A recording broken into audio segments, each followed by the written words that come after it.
Good afternoon, ladies and gentlemen, and welcome. It's really an honor and a privilege to have the distinguished Ken Langone with us today. On behalf of Ken and his family and the partners, colleagues, family, and friends of Invemed, and the partners, colleagues, family, and friends of Peerage, it really is a pleasure.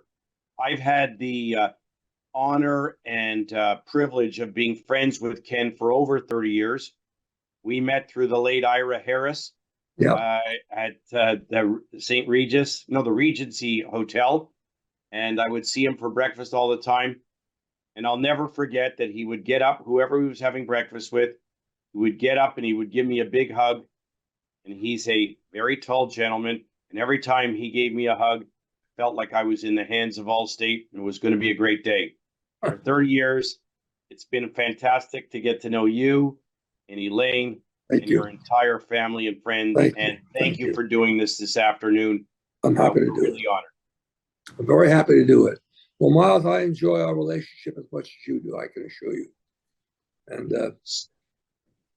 so we got lots to cover, and we're excited about it. Wherever I see you, whether it's in Palm Beach, whether it's in New York, whether it's in Italy that I saw you recently with Elaine, you're always so kind and thoughtful and generous. And when I asked you to do this, you were extremely gracious and without a moment's notice said, terrific. So let's start at the beginning.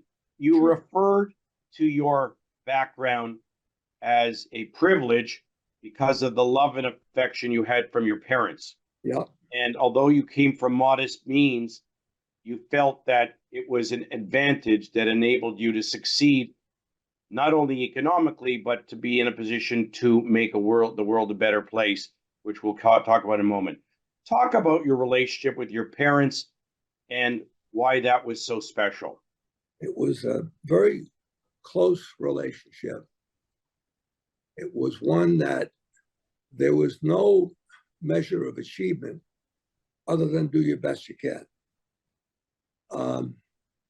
My parents had the wonderful capacity to let me know that no matter what I did, assuming I was trying to do wholesome things, no matter what I did, if it didn't work, they'd always be there for me. And I've often said having that safety valve there allowed me to take risks at a young age. And we were a very typical Latin family, Italian family, hugging and kissing and pinching, or else yelling at each other when you were mad at each other. You know, there was nothing in the middle. It was oodles of affection and love and kindness, or being angry at something I might have done. And I can recall my father's favorite expression would be when I was doing less than my best. He'd say something like, you know, if I never see you again, it'll be too soon. And 5 minutes later, he's hugging me and pinching me and kissing me. So I knew that the disappointment, if that's what it was temporary, but the affection was permanent. And that's a powerful thing for a kid. They always were prepared to make sacrifice for you. Absolutely. Absolutely. You wanted to go, they wanted you to go to college. Yeah. And it was a struggle financially, and you were concerned whether or not it would be responsible to put your parents in a position where they had to reach so low or reach so high to get the resources. Talk about that Bucknell experience and what they did for you. Let me clarify something. Let me be honest. The way you describe it, I was being thoughtful to my parents. The reality was I didn't have much time for academics. I was always making a buck, working in this store, doing this job and doing that job. There wasn't much money at home. Mom worked in the school cafeteria. My father was a union plumber. And I ended up going to college almost by accident. But when my father found out that I had been accepted, he didn't give a hoot. He was going to make sure one way or the other. Now, to my credit, I always had a job, and I was able to bring in substantial, because don't forget, going to Bucknell, and tuition was $2,500 a year. So I worked as a union laborer And in the summer, I could make upwards of $1,000. Same with the post office. Around Christmas, I get 5 or 6 weeks work out of the post office because it was their busy season. They hired temporarily. But I was blessed, I think, to be raised in an environment where there was no pressure on me. Now, that's not to say that if I wasn't ambitious, there might have been pressure on me. But because, I always had a job. I was running cross country, playing basketball, doing all kinds of things, but always managed to figure a way out to have a job and to spend some money. And frankly, I can't remember going back to when I was 9, 10, or 11 years old, when I didn't have some money in my pocket from something I'd accomplished, a job. So that was the environment. I tell people often I knew 2 things. There'd be plenty of food on the table, good food, by the way, really good stuff. And we always had a warm house. And we didn't have air conditioning, so you sweat your butt off in the summer. But in the wintertime, it was nice and cozy and warm. My parents believed terribly, strongly in education. My father said more than once, you can never get enough education. Not in a way to pressure me, but as an evaluation of him, of people he knew, and how much education meant to their success. My father was interesting. He was bipolar, brilliant. No form. He left school in the 8th grade, but he could do things with numbers that to this day blows me away. And that's not uncommon to be bipolar and have extraordinary intellectual capabilities. But mom, God bless mom, she was the really safe harbor. She was the gal that no matter what, she made sure that things ended up the way they should. So that was the kind of environment I had, and it was one that it wasn't judgmental. It wasn't you got to do this, or the next door neighbor's son did this, and you did that. None of that. It was do your best, have some fun, and carry on. It worked. In your life, did you realize that you had a remarkable ability to put your mind to do something and to accomplish it, even in the face of adversity? Well, if you're talking about business, it was when I survived the serious episode of adversity I had in my life, and that was much later. I was 35 when 1970, the market crashed, and the firm I was president of got in trouble. We had plenty of capital. We survived, but it was a tremendous hit.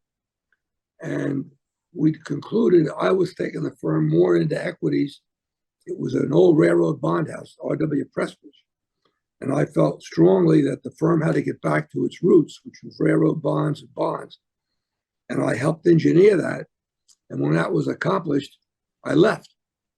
And I started my own firm in 1974. A little bit of capital I had was in the firm, and they couldn't give it to me because they needed it. So I left with no capital. I was able to raise among people that I knew about $700,000. And I started Invemed.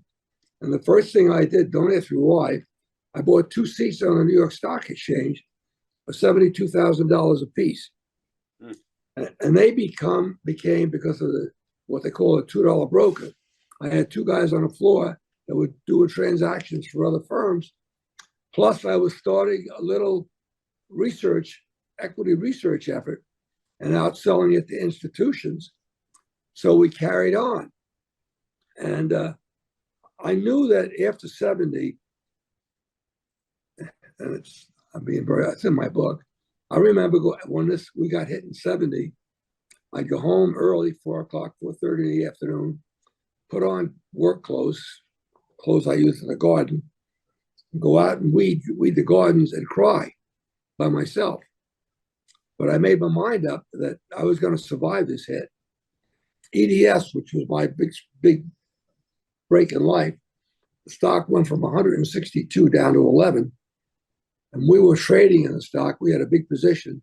And there was a company called Sterling Homex that went from 50 down to 12.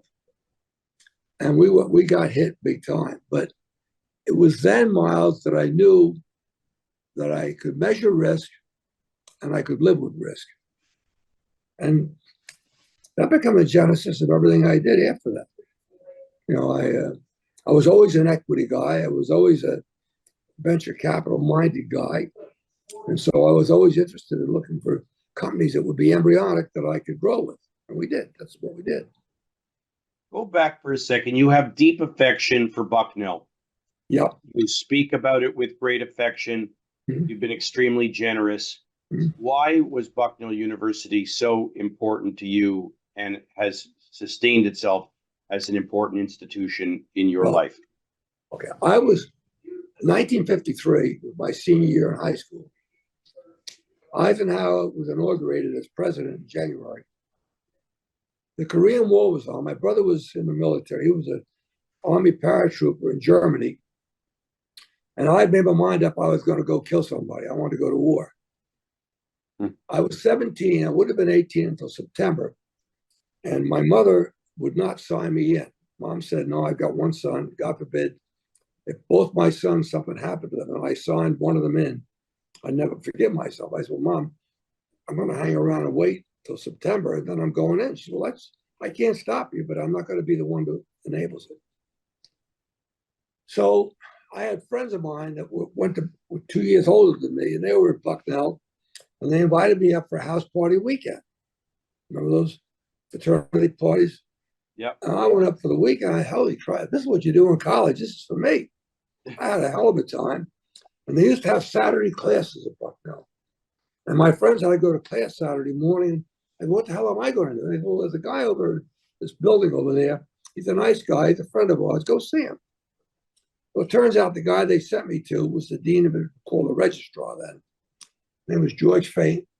I walked in and I sat down in front of his office. And he came out at 10 o'clock Saturday morning. He said, well, what are you doing here? I said, my friends told me I should come and talk to you.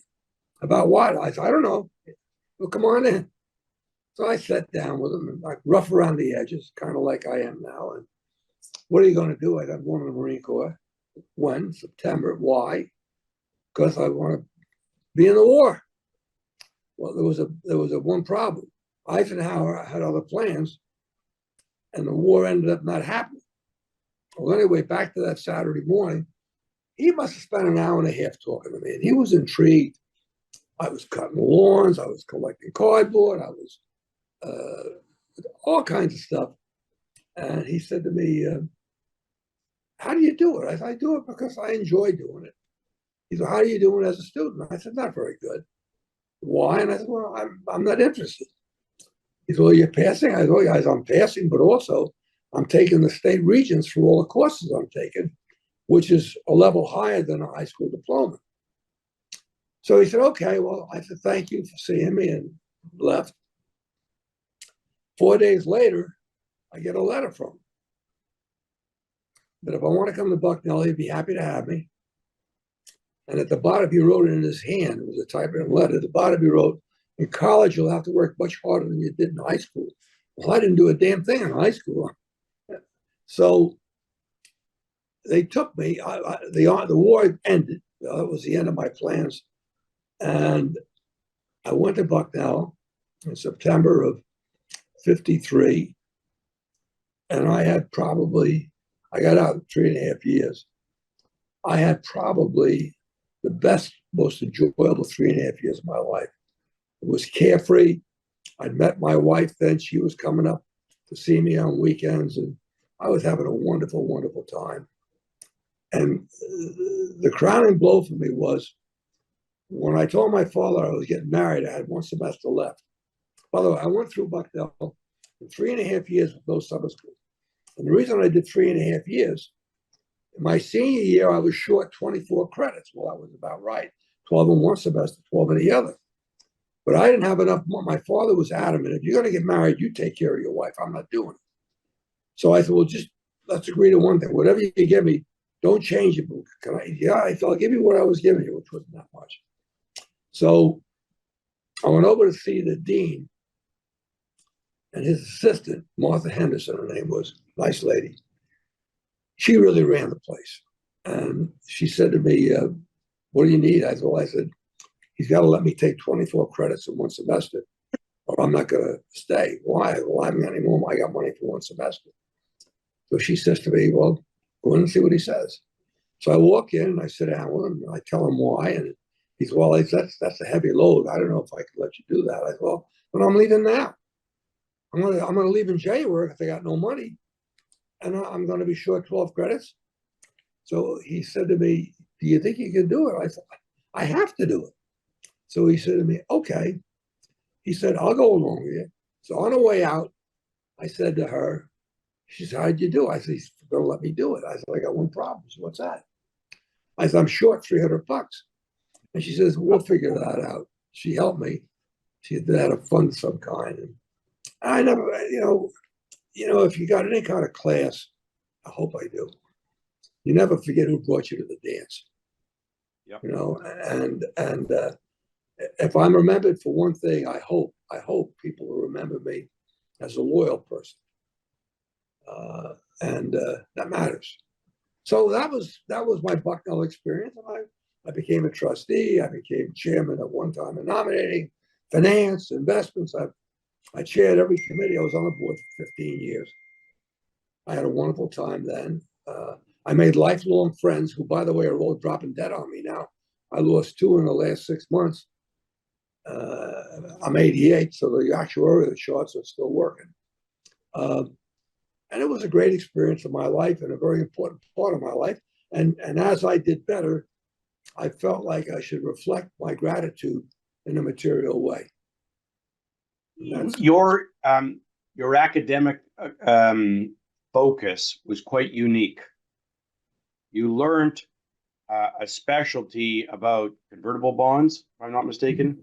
Yeah. Talk about that, because that was unique back then. That's 70 years ago, 67 years ago, whatever. Why did you focus on that, and how did it help you to be such a remarkable investor? My first job was with the investment department of the Equitable Life Assurance Society. In 1957, this is really the advent of the institutional stock market. Up until then, most insurance companies didn't own common stocks because it was a hit to their capital. And we used to buy what they call direct placements, private placements.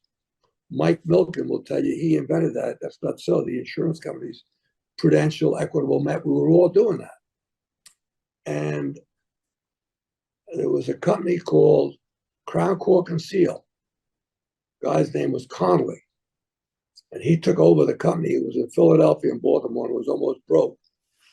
And he took over the company, and the bonds that we bought, the investment we had in Crown Cork, was we had to take a reserve hit because of the operating numbers of the company that weren't strong. And I was sent down by the guy I was working for to find out from this guy, Conley, what he was going to do to turn the company around. And he was really a salesman, great salesman. And he persuaded me this is going to be a hell of a ride.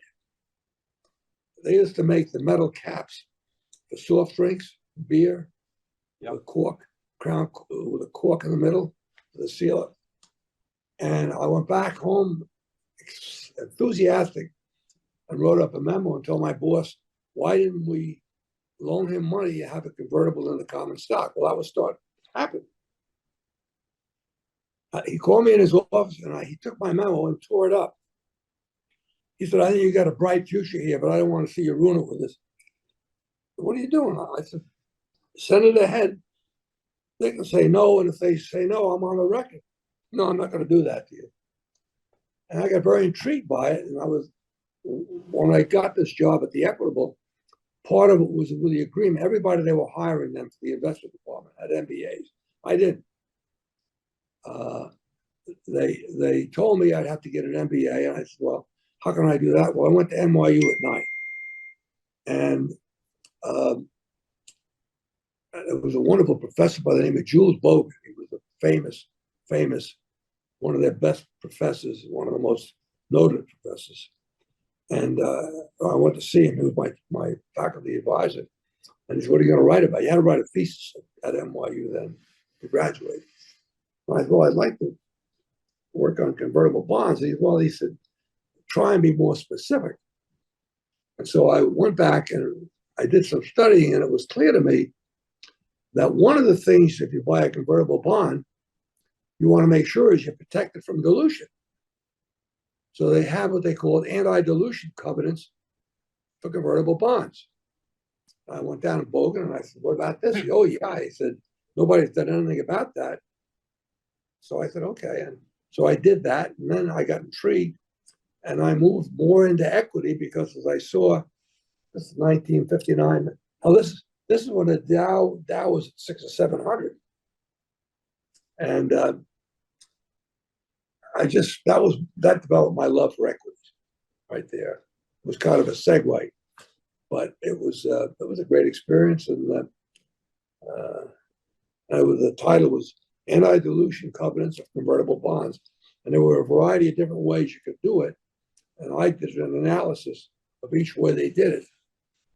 At the beginning of this, you obviously developed a confidence and an ability to go against the grain if you fundamentally believed that the fundamentals were dictated to you, that the risk reward or the juice was worth the squeeze. That happened to you at a very young age. Most people followed the crowd. You never did. I was always a pain in the ass kid. Okay. In fact, the assistant principal, I used to get detention because I'd always be 5 or 10 minutes late getting to school in the morning. And I reached a point with him, he had to go out to do walkarounds in the morning, and I had to sit in his office for 30 minutes. And if you came in late, you had to go to his office and get an admission slip. I could write his name better than he could, and he even knew later on. He said, he hit the pad. I mean, Miles, you know what I was? I think I was a budding entrepreneur then. And I wasn't hope I wasn't arrogant. I was certain of myself. But I think that goes back to my mother and father. They gave me such comfort. They gave me such a sense of a safe harbor, that I never worried about failing. What does being an entrepreneur mean to you? Well, it's a mix, like a great cocktail. You got to be a little crazy. You got to dream. You got to be a dreamer. You got to relate well and live well with risk. You got to be creative.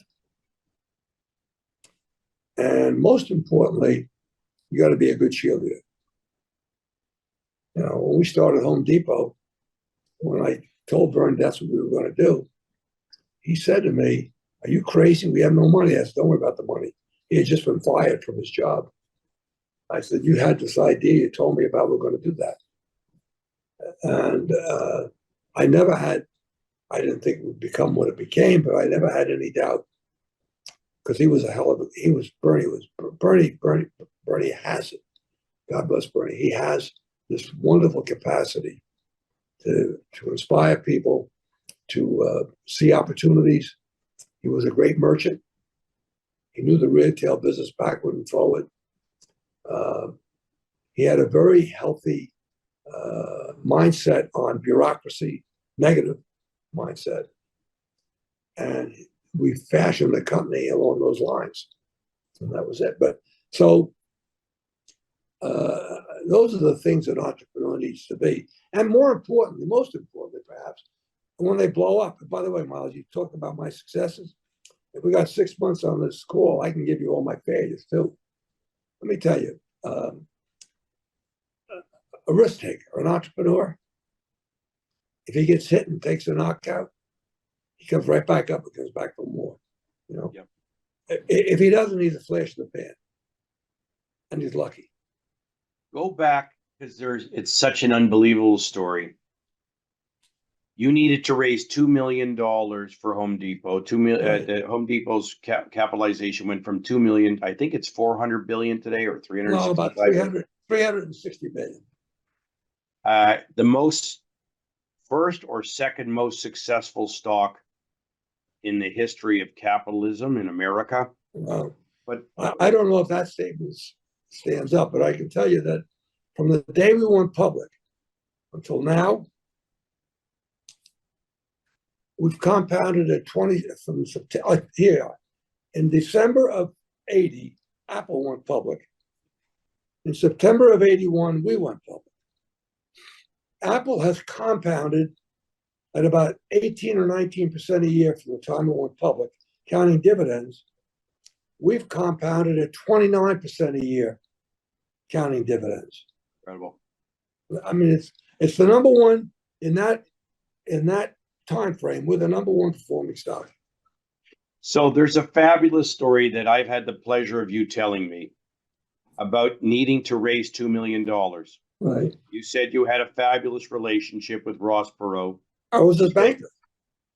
And so tell the story. You go to Ross, you go to raise the money. He has an issue because Bernie drives a Cadillac. Would you be kind enough to tell the story? Because it's fantastic. Bernie got fired. Arthur got fired. Ron Brill got fired. No insurance, no money, no assets. Then broke. Bernie got, this happened on a Friday. On a Saturday, the next day, I had 19% of Andy Dan, which he persuaded me to sell back to this dirtbag, Sandy Sigaloff. I hope there's no relative of Sigaloff's on the phone, but if you are, I still think he was a dirtbag, okay? He's dead now, and I shouldn't talk about the dead. But anyway, so Bernie persuaded me to sell the stock back to Sigaloff for a big number. And I told him that when I did that, he was going to get fired. No, he needs me. He doesn't know retail. I said, okay. So I sold him the stock. And 3 months later, he fired Bernie, Arthur and Ron. So on a Saturday afternoon, I've been traveling. I got home Saturday afternoon. My middle son said, Dad, some guy's been calling from California all day long. So I call him up. I said, hey, Bernie, you got fired, huh? How'd you know? I said, because you've been calling here all day. And he said, yeah, he fired me. He fired Arthur. He fired Ron. I go, do me a favor. How soon can you get to New York? He said, why? I said, well, I got an idea, but I want to talk to you about it in person. What did you get fired for? He said, we got fired for violating a labor law. What do you mean? Well, we moved some employees from one store to a store in San Jose, and there was going to be a union election that was unfair, and the union was going to get certified. Civil, it's not criminal. In fact, I'd have probably given them a reward for trying to keep the union out. So I said, he said, what do you mean? I said, well, as soon as you can get to New York, the better. He said, well, I can get a plane tonight. It was like 1 o'clock in LA. I thought, I'll see you tomorrow morning. I'm going to go to 7:30 Mass. I'll see you tomorrow morning at 9:30 at Peacock Alley in the Waldorf. Oh, what did you get fired for? He said, well, we did something about labor. I thought, you got a buddy that knows anything about the labor laws? He said, yeah, I will bring him to breakfast. So the next morning I walk into Peacock Alley. He looked like shit. I mean, he was fired. Right? He had no money. He had 3 kids. And we sat down. And let me back up. About 6 months before that, they'd opened a new store in Houston. And after I bought the stock, I started to go to all the store openings. Andy Dan was a great little company. So I walked the opening of that store in Houston with Bernie one night, Wednesday night before it opened. And I was excited as all hell at the way I saw the store. And Bernie said to me, he grabbed me, he said, take it easy. I said, what do you mean? He said, there's a concept out there that if somebody does it, it's going to change the industry. And we're going to get wiped out. I go, what is it? What is it? I can't tell you. It's so powerful, I don't want anybody to know. So back to that Sunday morning, I turned to this fellow, Jerry Glassman, who was a labor lawyer. He was a labor lawyer at the Times. I turned to Jerry and I said, is Bernie going to jail? Bernie said, jail for what? I don't know what the hell you did. Is he going to go to jail? He said, no, he's not going to go to jail. I said, Bernie, you just got hit in the ass with the golden horseshoe. He said, what do you mean? I said, Bernie, you told me something in Houston one time, 6-8 months ago, we're going to do it, whatever the hell it is. I said, you crazy? We've got no money. I said, don't worry, I'll come up with the money. And I said, you told me that this industry, back then, the industry was geographically fragmented, and they stayed in their own territories.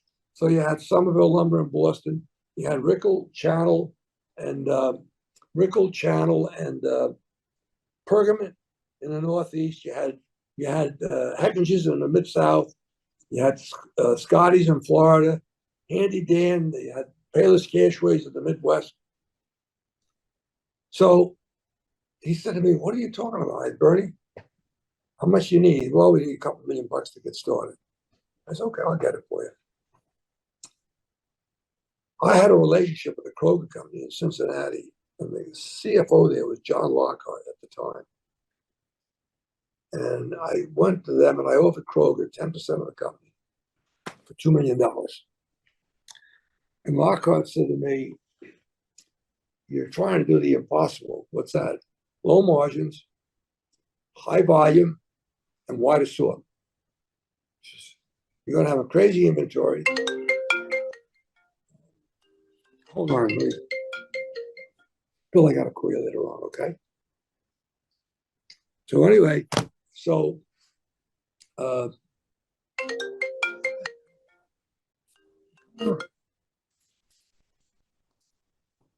let me do it. Okay. So anyway, what are we going to do? I said, "We're going to raise the money." And I go to Kroger, and Kroger says, "No, you can't do it. It doesn't work." Back then, going in margins in these hardware stores was 44, 45%. They had outrageous margins. We started our first stores with 27.5% margins, which was a dramatic difference in price. So anyway, Kroger wouldn't do it. And I said, all right. All the guys that owned Handy Dan stock that I knew, I went to them literally hat in hand. You gave me 50, another guy gave me 25, another guy gave me 100. I put 100 in, and we ended up getting $2 million. I said, here, Bernie, here's $2 million. You and Arthur and Ron have a year to come up with a plan. You got to do it within the confines of this money, and I'll go out and raise more money. Well, let me back up. Before that happened, he was very nervous. He wanted to get in from the storm, so to speak. So I took him down to see Ross Perot. And we had a great first meeting. Ross had a guy by the name of Brian Smith. He had been the CFO of Texas Instruments. He retired, and Ross hired him as his personal financial advisor. Brian was in the meeting. So a couple of weeks later, we go back down. Ross says, "Come on back down, let's talk." "What's the deal, Ken? What's the deal?" I said, they're going to take the same package they have out at Handy Dan, salary, car allowance, and no bonuses, no nothing. And they're going to study America. You're going to get $2 million, and you're going to own 70% of the company for $2 million. And I said, they're going to come back to you with a plan. If they can't come up with a plan within the confines of what they have, then they're going to give you back what's left, and you're going to have a write-off, and they're going to go out and get a job. So I went back down the second time. Ross was a very detail-oriented guy. And he said, "Okay, roll that deal out for me. Tell me what the deal is." I said, "Well, Bernie's salary was $170,000 or something. Arthur was $120,000. Ron was $80,000. I'm not taking anything." I said, "You're going to own 70%. They're going to own 25%. I'm going to own 5%. Out of their 25%, anybody they want to hire, they got to bring in, they got to take it out of the 25%. So you're not diluted and I'm not diluted." "What about fringe benefits?" I said, "Well, that's the only fringe benefits they're going to have is health insurance. And they've got cars, old cars. They're going to transfer the lease to the new company." I don't know what the hell got in his head. He turns to Arthur. Arthur, this is 1978. "Arthur, what kind of car you drive? What kind of car you drive?" Arthur said, "I drive a 1971 Pontiac." Bernie says to Ross says, "What about you, Bernie?" He said, "I drive a 1970 Cadillac. Cadillac, Cadillac. My guys don't drive Cadillacs, they drive Chevrolets. Shit. Bernie looks at me and says, "Can I talk to you?" And I said, "What's tonight is your conference room?" So Bernie, Arthur, and I go in. Bernie says, "Get me the hell out of here." He said, "This guy's going to break my chops about an 8-year-old car that's worth nothing." I go, "Bernie, he was telling you the image you project. That was what he was, not about the money, it was the image you project." "I'm sorry." He said, "If he's going to be that micromanaged down to tell me something like I should drive a certain model car or a certain make car." I thought, look, this Ross and I have a great relationship. And we did it. We did right to the end. In fact, I had the good fortune of being able to be invited to deliver the eulogy at his funeral. That's how close we were. He and I, anyway, that's another story. So I walk in and I said, "Ross, look, Brian Smith doesn't like this deal. How about if we cool it for a couple of weeks and see where we want to go with it?" He said, "Okay." We leave Ross's office and we're waiting for an elevator to take us down to the ground floor. Arthur says, "What are we going to do?" Arthur had 3 young kids. "Oh my God, what are we going to do?" Bernie, I said, "Relax." I said, "We're going to go out and raise $2 million. You guys are going to own 50%. I'm going to own 5%. And the investors are going to own 45%. But I said, anybody, time you hire somebody in equity, comes out of your 50%. Arthur says to me, "Hey, that's a better deal than we were offering for us." I said, "Arthur, let me tell you about brokers, the investment banking business. In the investment banking business, when you can't sell something, you mark it up. In your business, when you can't sell something, you mark it down. That's the difference in retail and investment banking." Well, that's what we did. We went out, we raised $2 million. We had 37 investors. Some guys for 25, and I think 25,000 is probably worth close to $300 million today. And we've got guys, by the way, that have never sold a share, including you. Well, other than donating to charity. I've given stock to charities, yes. But if I do the arithmetic correctly, what you offered Ross Perot for $2 million would have been worth about 70 billion. Well, I'll tell you what. Perot and I had a great coincidence. We were married. We didn't know each other, but we were married the same hour, the same day, the same year. Wow. And he and Margot and Elaine and I would celebrate our anniversaries together. So we were having dinner as every other year. They'd come to New York one year, we'd go to Dallas the next year. Elaine and I went to Dallas. We were staying at the mansion and we were having dinner. And Ross said to me, "Ken, how'd those two fellas do selling hams and sauce?" I said, "Pretty good." He goes, "How good?" I said, "Ross, Forbes says you're worth about $2 or $3 billion. I said, you'd probably be worth today $35 or $40 billion. Man, I looked at him and he was stunned. Who the hell would have? See, what the charm was, when we went public, we only had a market value of $50 million. And by the way, it was a $6 million underwriting. Bear Stearns is doing 600,000 shares at $12, 7 million too, I should say. And they couldn't get it done. The original investors had bought preferred stock that we were going to redeem out of the equity. I went back to the preferred stockholders and said, not only are you not getting money out, you're going to have to convert your preferred to common. I had 2 of my investors threaten to sue me. And I said, okay, sue me if you want. But if we don't do that, we're going to go broke. We need the money. We can't give you the money. It worked out pretty good. So from the IPO, you guys have made about 7,000 times your money from the IPO. If it went from 50 million to 350 billion. Right. Yeah, that's 7,000 right. Yeah, but don't forget. We got extra, we got extra shares when we turned the preferred into common. Unbelievable. Everybody was raising hell with me. You changed the deal. I didn't change the deal. They haven't got the money. What do you want to do? I said, well, they're going to take, we netted, because what we did was we had Bear Stearns confirmed to them $3.6 million, and Bear Stearns found new investors for $3.6 million. You've had so many amazing stories. I want you to talk about the Eli Lilly. How did you had a medical device business, you What sold it happened? to Lilly, and Uh, you've owned it for 47 years. This is an amazing story. what happened in 1959? No, I'm sorry, 1969. 1969. A guy comes into my office. A friend of mine brought this guy in with a box, a little white box, and a wire and a probe at the end of it. And he takes my temperature in 40 seconds. Oh, Jesus.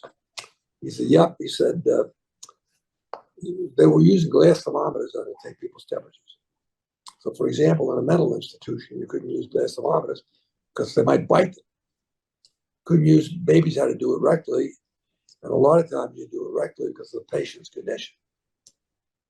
Well, this thing had two probes, one rectally, one orally, and it was electronic, and it did it in 30 seconds.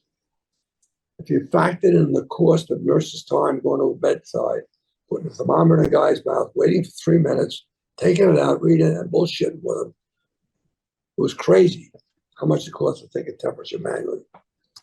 So this guy comes in, and I was really in love with him.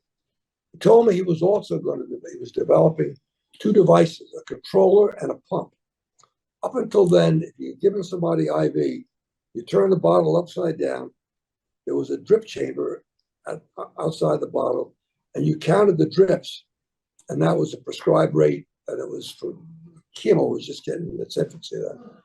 So people that needed intravenous, it was a manual process. He came up with two things: the controller, which held back the gravity, and the pump, which pushed the stuff in faster. Long story short, we raised $5 million for 10% of the company, $50 million valuation. I had a hot hand with Home Depot. No, I'm not with Home Depot. I meant to say with EDS. EDS was 68. And anything I touched, I could do. So I got $5 million. Gave it to him. He's out in San Diego. He invites me out one day about 8 months later. Takes me to the plant was in Sorrento Valley Road up toward La Jolla on Route 5. He points the lot out to me. In downtown San Diego was all parking lots then. Points the lot out and he says, that's where IVAC's World headquarters are going to be. I said, oh shit. This guy's got visions of grandeur. I said, Dick, wouldn't it be, name Dick Kramer? I said, Dick, wouldn't it help if you had some sales first, maybe some profits, before you start talking about building a headquarters building? Long story short, he went through most of the money. But what he had done, when he needed money, he would take a stack of stock certificates. He'd go to Las Vegas with a thermometer. He'd go to the back of the bandstand where the band was, and he'd show them the thermometers, and he was selling them stock. And he was breaking the law all over. He was signing the certificates. You pay $1 a share, you pay 75 cents, whatever he could get.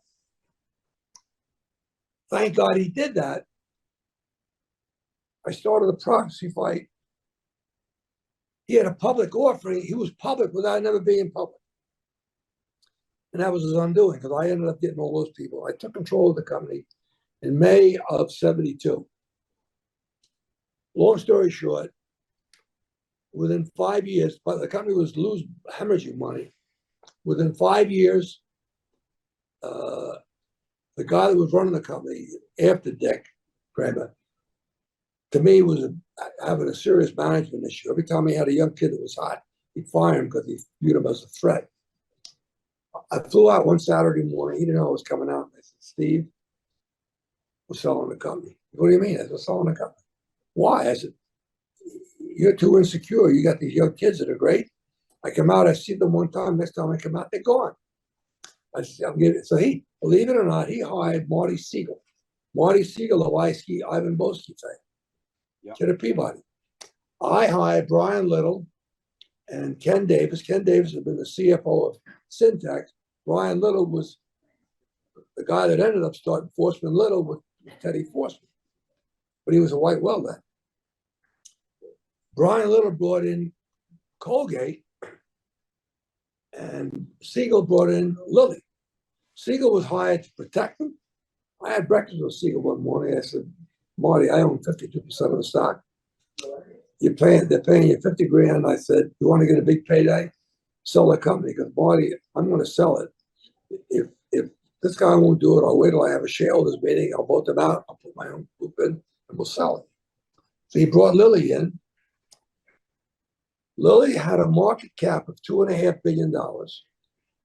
They were doing $2 billion in sales, and Lilly gave us 2.5% of Lilly for IVAC. By now we were generating cash.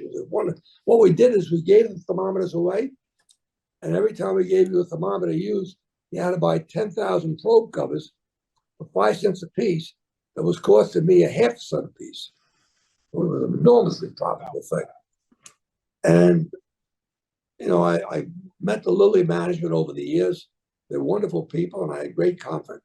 And I stuck with it. I've never showed to Sarah Lilly either. So in synthetically, you got 2.5% of a $2.5 billion company, so about $62.5 million or thereabouts, and you had 52% of that. That was a ton of money back then. They had $2.5 billion, and 2.5% of that was about $55 million. Okay. Right. And you had half of that. I had no. My group had half. Okay. I had the biggest percentage. I gotcha. I'm told by Lilly, because I won't tell them. I don't own 5%, so I don't have to file. I'm told by people at Lilly that I'm the largest individual stockholder, not institution, individual. I looked at it. The market you cap have today. You have 1.6% today, no? Yeah. Well, Lilly's got a market cap today of where the hell's it close? Let me see. Obviously, I keep that on my screen. Was it about 300 billion? Lilly's got a $750 billion market cap today. Unbelievable. I made a statement on television, and David Ricks repeated me. It's going to be the first $1 trillion healthcare company in the country. So I'm fascinated by all this. I want to go one step back. You said that you owned Lilly for 20 years, you told me. It didn't go anywhere for 20 years. And then it went parabolic. 16 years. Lilly sold at $109 a share in 2002. It didn't get back to 119 until 2018. Notwithstanding sterile money for 16 years, I now own it 47 years. Okay? Amazing. Counting the dividend, including those 16 years of nothing, I've compounded at 14.8% a year. Pretty good.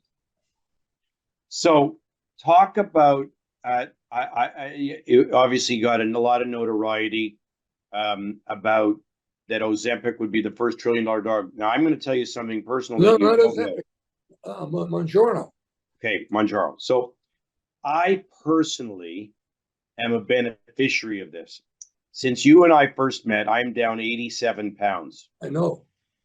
And Mounjaro has been probably 35 pounds of that is attributable to Mounjaro. You look wonderful.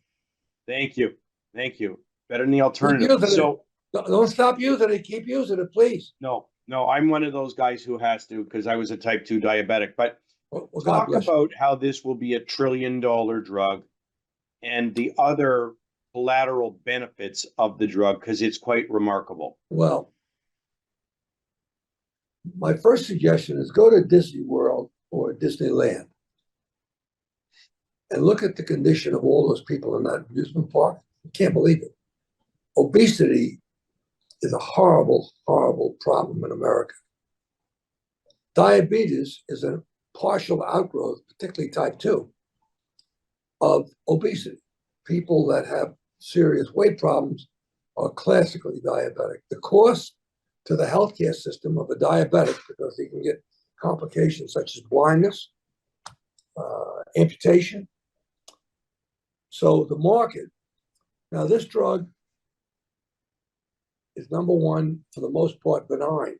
The side effect profile is maybe a little bit of diarrhea or a little bit of nausea, but that's it for the time, for the moment.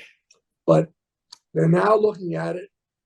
For example, it was originally approved for GLP-1 for somebody with your diabetes. It would help you get the GLP-1. The side effect was the weight loss.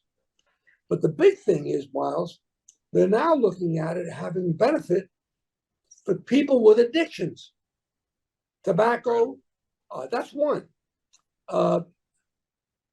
There's any number of human ailments that if you control weight, they go away. And so, while the street's saying, I'm talking about serious places, Morgan Stanley,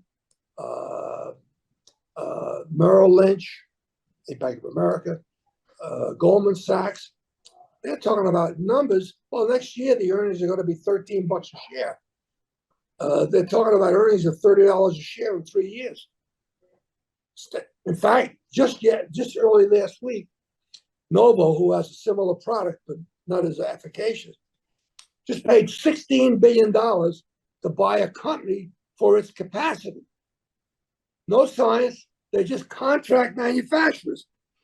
The shortage, the demand for this product is such. Now, Lilly's got two big plants coming on, one in Research Triangle in North Carolina, the other in Concord, North Carolina. They're going to build a $2 billion plant in Germany. I mean, the demand for this thing is not to be believed. But by the way, the other thing that excites me is not a one-trick pony. Lilly's got a great possibility, no promises. They're going to get approved for a drug for people suffering from dementia or Alzheimer's, hopefully by April or May. They got a couple of cancer drugs they're working on. I mean, they got a pipeline now that won't quit. So most people don't have the intestinal fortitude or patience. They asked Warren Buffett, Jeff Bezos was interviewing him. He said, Mr. Buffett, you've been very successful. Your strategy for investing seems to be quite simple. Why don't most people follow it? He said, it's quite simple. Most people don't want to get rich slowly. So for 16 years, you watched the stock at $109. I got dividends. Pardon? I got dividends. Okay. But did you ever have an inclination that says, you know what, maybe I should put my capital to work somewhere else? Or you just said, I believe in the company, I believe in the management, I'm going to stay with it? Exactly the opposite. There were two episodes in the 47 years I owned the stock. One, they had a drug called Oraflex that was being marketed in Europe, and it was misprescribed by doctors, and 9 people died. They had to pull the drug from the market, killed it. At that time, believe it or not, the stock had an 8 multiple and was yielding 7%. So I went in and loaded up because I had a great comfort with the management of the company. In fact, the guy that was chairman twice removed, Sidney Terrell, is still a very close friend of mine. And the guy after him, John Lechleiter, I have nothing but, he's the guy that deserves a lot of the credit. This is a classic Midwestern company, low profile, humble, conservative, hardworking, everything you want in work ethic. And then the second time, after Merck bought Medco, the pharmacy benefit thing, which was a bad idea, Lilly bought the PBM that McKesson owned. I was playing golf in Pittsburgh with Stan Druckenmiller on a Monday. He had an outing that day at Oakmont. And I called in the office about 10:30. What's going on? He said, oh, Lilly's down 17%. I said, what the hell happened? Well, they bought some company. So I called out to Indianapolis and I said, what do you guys do? Well, we did a great thing. We're buying this Medco. We're buying this PBM from McKesson, and it's going to be wonders. Everybody's going to want to get in. I said, you're out of your mind. I said, I want to tell you something. The price I was paying for stock that morning, okay, the drop was greater than the value of what the deal they did. So I ended up buying the stock. So I said to the trader, I said, Lance, stop buying the stock for me. How much? I said, just keep buying it. I didn't realize he bought the hell out of it by 4 o'clock when I got off the golf course. I said, holy shit, I haven't got that kind of money. So I had to scramble. I had to run around scrambling to find a banker. I got one. And again, I had dramatically increased my holding. But it's a great company with doing great things. So you've been, we could keep talking about all these remarkable successes. I think one of your greatest successes, and you and Elaine have been role models and exemplary in your philanthropy. And you've done many, many things, and you've donated hundreds and hundreds and hundreds of millions of dollars.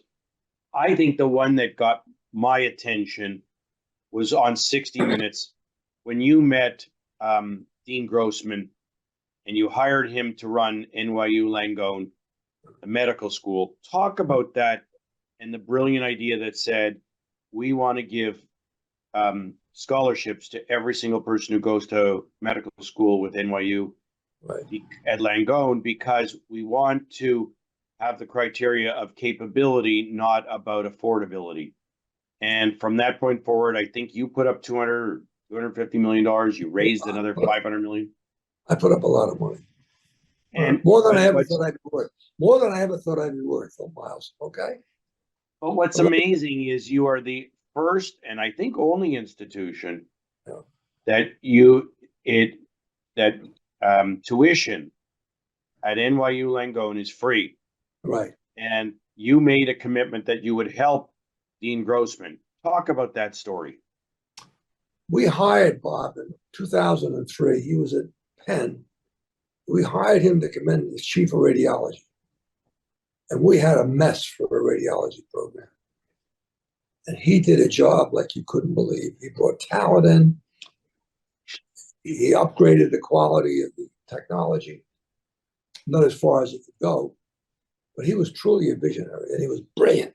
He is brilliant. And he's got a wonderful, humble way about it, if you're anybody who knows him. And so the dean that was there was retiring, and I wanted Grossman. I had to go through a search, nonsense, Chronicle of Higher Education, all this other crap. And I got the guy right here. What the hell am I? I was chairman then, still am. I said, what the hell am I doing? Look, this guy's the guy. Let's put him in. Now, anyway, long story short, he got the job. And walking to his office the day of his inauguration, I put my arm around him. I said, okay, boss, what's on your mind? What do you mean? I said, what you must have a want list or a wish list. What is it? Now, he was raised in the Bronx. Now, catch this. He didn't share a bedroom with his uncle. He shared a bed with his uncle. That's about being dirt poor. And he said, one day I would love it if we could be tuition free. In 2007, I said, well, Bob, that's a steep hill to climb, but let's do it. So we always had it on the plate. We were always driving towards it. And thank God, we developed a phenomenally generous group of trustees. And we raised all the money. And here was what motivated us. In the year 2030, that's 6 years from now, America is going to be short 50,000 primary care physicians, 30,000 OBGYN, and 30,000 pediatrics. It's not going to be a question of availability, of affordability. It's going to be a question of availability. And I've said to all our people, I never want to hear you tell some other medical institution, follow us. I want you to say to them, join us. Everybody's egos are alive and well. Nothing would give us greater pleasure than if every medical school in America offered kids, and by the way, these specialties I'm talking about, OB/GYN, these are all the lower end of paying the doctors. That's part of the problem. These kids leave medical school with $300,000 in debt. And you think about it, they're always in a hole. So we did it, and it's probably one of the most exciting things I've ever done. And I'll share with you the crowning moment for me. It was a white coat ceremony. The white coat ceremony is when the incoming freshman in medical school, the faculty puts a white coat on each kid to get up on the stage. When they do that, they all sit down. There's about 100 kids. We have roughly 100 kids in each class. And Elaine and I go up to the podium, and Elaine says, now we're happy to announce that as of now, there's no more tuition at NYU. It was scary. There was this CBS court, 60 Minutes. I saw it on 60 Minutes. It was amazing. It was a pregnant silence, scary silence. And then this enormous eruption. And I said, and it was a live mic. I said, holy shit, I'm rich. That's the first time I really felt like I had money. I had it. I could only relate to it in the context of what it did. And let me say this to you, Boss. If my wife and I didn't do what we do for charity, shame on us. As good as this world has been to both of us, as good as being born in America and living in America, I think I always say to them when I put my American flag pin on, I always look up at the ceiling. And I say, Grandma and Grandpa, thanks for coming to America. But they stayed in Italy and I was still alive.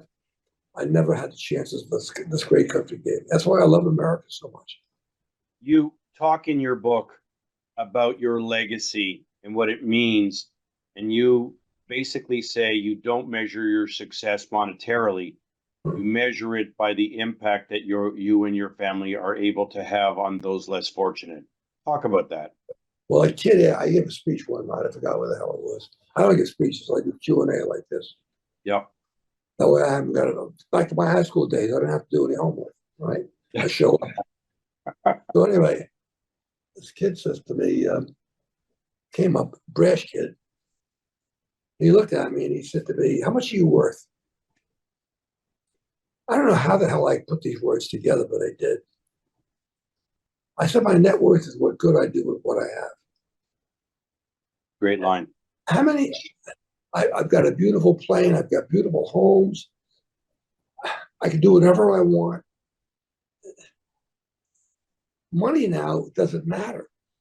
But just think of the joy of a family's son getting into NYU medical school, and the poor people can't afford it. And now all of a sudden they know, hey, I owe nothing. People that are inclined to be on the tight side of money, I tell them, I've gotten so much more joy out of giving it away for good causes than making it. And right now I'm on a kick. I'm probably going to piss off some of your audience, but I think free speech is under attack in America. And I'm on a kick at Bucknell. I've started something. And I've told Bucknell that all the money I'm going to give is going to go to this cause called Open Discourse Coalition.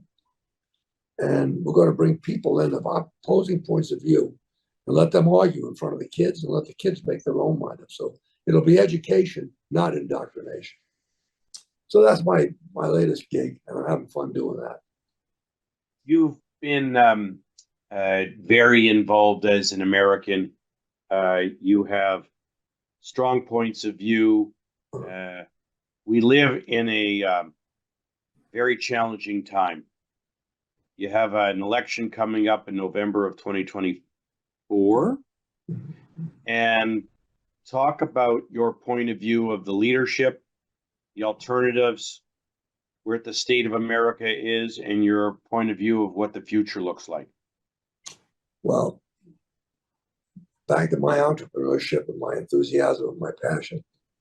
By the way, kids want to know the secret to success. I tell them three things: kind word, thoughtful gesture, passion and enthusiasm for everything you're doing. It's infectious. If you're around somebody and they see you all excited and enthusiastic, they'll get it or they'll go away. They won't be able to stand. Let me go back to your question. Isn't it a tragedy that out of 330 million Americans, these two clowns are the best we can come up with? This is a national, my opinion, this is a national tragedy. For this to happen now, and you look at the blundering they do, what happened to our political system that it's reduced itself to where we are? Now, maybe it's like dealing with a drunk. They got to hit bottom.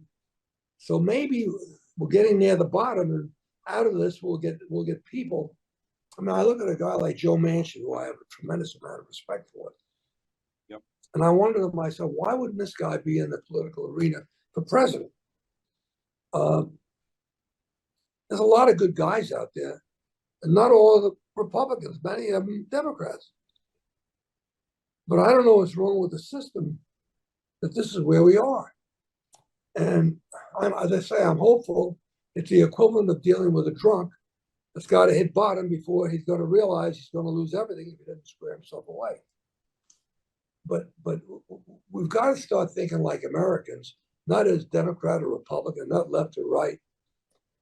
I'll tell you this off that subject. I have never been so disgusted than to watch all of this anti-Semitism on the rise in America. I can't believe it's happening. And I'm very close to Robert Kraft. He's a dear friend of mine. And he has started this campaign. Remarkable. Well, let me tell you right now, I don't get it. It's only 80 years ago that and Eisenhower said to the guys, I want as many photographs of what we saw at Auschwitz and was it Auschwitz? I forgot which one it was. But wherever he was that day in that concentration camp, he insisted they take all kinds of photographs because he wanted wanted humanity never to be able to say it didn't happen. Okay? And here we are. And believe me, I don't get it. I don't get it. 17 million Jews in the world.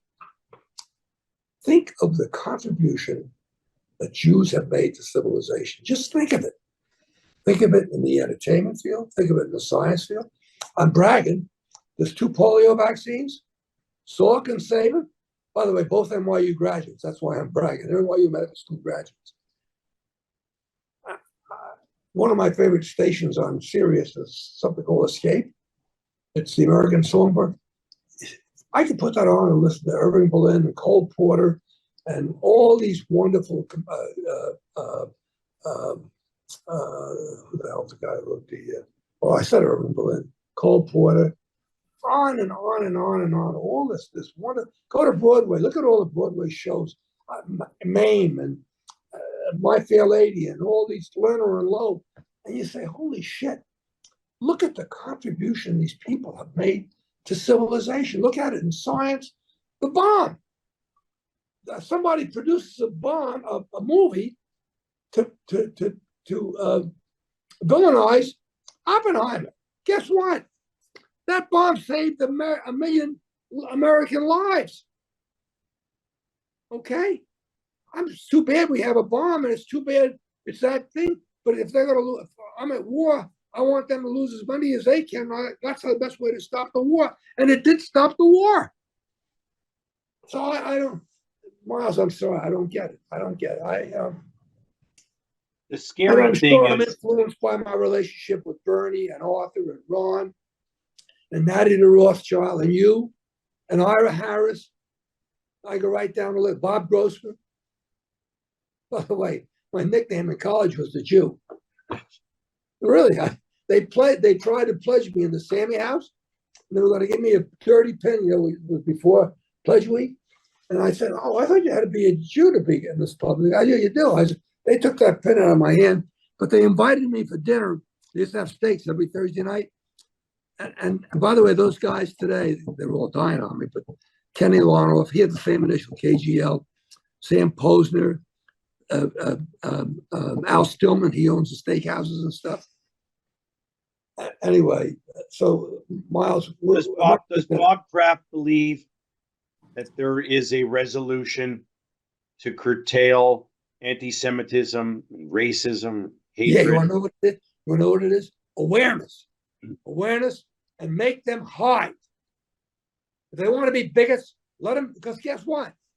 It's on the wall of the Holocaust Museum. Today it's Jews, tomorrow it's Italians, next day it's Irish, and before you know it, there's nobody. It's true. I have a last question for you. And don't accept it in any form it shows up in. Have you seen it at NYU? Is it a problem like it is at No. Harvard or Princeton? Hell, no way. You want to know something right now? We'd kill it in 5 seconds. Believe me. Boy, you want to, plus you want, that's the other thing. About 80% of my doctors are Jewish at NYU. Think of all the lives they're saving. Think of all the pain they're alleviating. As I said, I look at this and I say, my God, what gifted, wonderful people, and look what they've contributed to the betterment of mankind. I don't get it. You wrote a fantastic book called I Love Capitalism. Larry Kudlow said, capitalism is the greatest path to prosperity. Right. You and I believe that capitalism is what creates the future for all democracies around the world. Right. But we're under pressure. Capitalism is under pressure. Do you think the future of capitalism is brighter than ever? Never been brighter. Never been brighter. It works, Miles. It works. I'll give you one statistic from Home Depot that means more to me than anything else.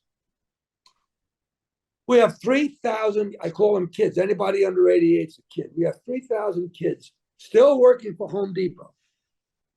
They started in the parking lot pushing carts in. You ready? They're multimillionaires. Incredible. That's capitalism at its best. We lift all boats. Look, you go to Venezuela, go to Argentina, go wherever you want where you've got socialism. What do you get? Go to Cuba. Go any place you want. What do you get? You get nothing. When you destroy the incentive to do things, human beings are creative, some more so, some less so. I'm never going to apologize for my success. I think forget the money I've given. By the way, if my wife and I didn't do what we do philanthropically, shame on us. For us to have done as well as we did and do nothing in the form of giving back would be the worst form of ingratitude I can think of. Okay, so I don't think I should be complimented for what we do. I think it was my moral obligation, and Elaine's feels the same way. But I'll tell you right now, Miles, there's nothing like capitalism. It works, and it works for everybody. Yep. The guy selling hot dogs on a street corner with an umbrella in New York City, he's a capitalist. Yeah. Look, you're very humble. The reality is, you know, a lot of people that have short arms and deep pockets. Not everybody has the same perspective that you do and the same appreciation for the privilege of good fortune to help those less fortunate. I only hope over the next 32 years, because, you know, in the Jewish faith, they say you should live for 120 years. So you have 32 years left. I hope to be there for from your lips one to God's ears. From your lips to God's ears, I'll take it. My father used to say that, from thine mouth to God's savor, from your mouth to God's ears. But on behalf of all of us, all of my family, friends, colleagues, and partners, and yours, we want to say this has been a treat, a privilege, and we could continue on and on and on. Your stories are remarkable, but your accomplishments are even more impressive. And the kind of human being you are. And, you know, they asked Tom Hanks the 3 keys to happiness. He said kindness, kindness, and kindness. And you are a happy, healthy person because of your kindness, your generosity, and your gratitude. It's a pleasure and a privilege to be your friend. And I want to say thank you on behalf of all of us. Miles, thank you for having me. And if I leave you with only one thought, I leave you with this thought. Don't give up on America. Don't ever give up on America. When I say America, I'm talking about our friends across the border in the north. Yep. We're all Americans, okay? We're blessed. We're blessed in so many ways. And we're going through a rough patch right now, but watch out. We'll get out of it. We'll come out stronger and better. Thanks for having me, Miles. All the best. I couldn't agree more. Have a wonderful evening, everyone. Thank you for joining us. Bye-bye. Take care.